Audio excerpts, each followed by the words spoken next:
that do not think that we are fighting a fair fight, that we are fighting a political organization called the BJP, that we are fighting a political organization called the RSS. BJP and the RSS have captured every single institution of our country. We are now fighting the BJP, the RSS and the Indian state itself. Shimla से जारी बयान में नेता प्रतिपक्ष जयराम ठाकुर ने कहा कि कांग्रेस मुख्यालय के उद्घाटन के मौके पर राहुल गांधी द्वारा दिया गया बयान देश के खिलाफ जंग का ऐलान है। दरअसल राहुल गांधी ने अपने संबोधन में कहा, ऐसा मत सोचिए कि हम निष्पक्ष लड़ाई लड़ रहे हैं, इसमें कोई निष्पक्षता नहीं है।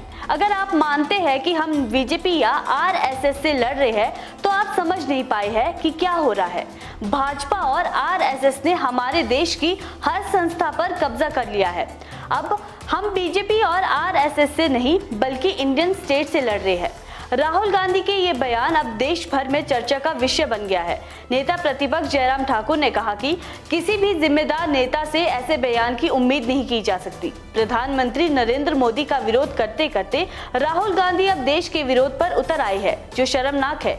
उन्होंने कहा कि इंडियन स्टेट से लड़ाई की बातें हमेशा एंटी नेशनल तत्वों द्वारा की जाती रही है और अब कांग्रेस के शीर्ष नेता भी वही बात कर रहे हैं। राहुल गांधी भारत के संविधान की शपथ लेते हैं और फिर कहते हैं कि we are fighting the Indian state itself. क्या विपक्ष के नेता से ऐसे बयान की उम्मीद की जा सकती है?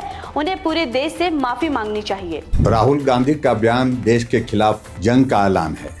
इस बयान को सुन करके पूरा देश जो है वो हैरान है और किसी भी नेता से इस तरह की उम्मीद नहीं की जा सकती।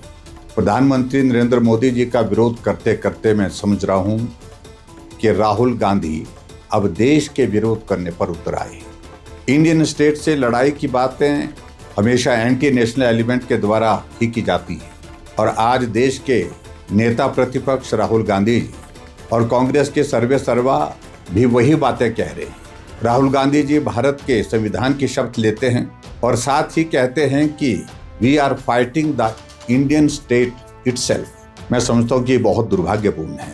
जब पूरा देश सेना दिवस मना रहा था, देश की सेना के बलिदान, शौर्य, साहस का गुणगान और नमन कर रहा था, उस समय देश के नेता प्रतिपक्ष इंडियन स्टेट के खिलाफ लड़ाई की बात कर रहे थे। इंडियन स्टेट का मतलब भारत का सब कुछ, जो कुछ भी भारत के हित में है, भले के लिए है, भारत के लोगों की लोकतांत्रिक मूल्यों की रक्षा के लिए है, भारत की संप्रभुता, सुरक्षा, संरक्षा के लिए काम कर रहा है, सब कुछ इंडियन स्टेट है और राहुल गांधी उसी के खिलाफ लड़ने की बात कह रहे हैं। भाजपा अध्यक्ष डॉक्टर राजीव बिंदल ने राहुल गांधी के बयान को निंदनीय और अक्षम्य बताया है।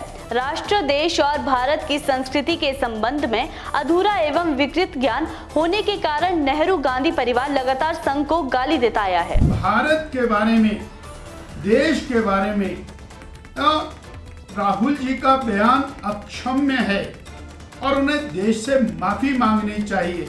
जिस प्रकार का बयान देश के खिलाफ राहुल जी ने दिया है वो, और कम से कम नेता प्रतिपक्ष जैसे स्थान पर बैठे हुए व्यक्ति उसके लिए और अक्षम्य है। बाकी हिमाचल की खबरों के लिए जुड़े रहिए इनॉक्स न्यूज हिमाचल के साथ। चैनल को सब्सक्राइब करना ना भूले। मैं हूं आपके साथ अनुभूति। नमस्कार।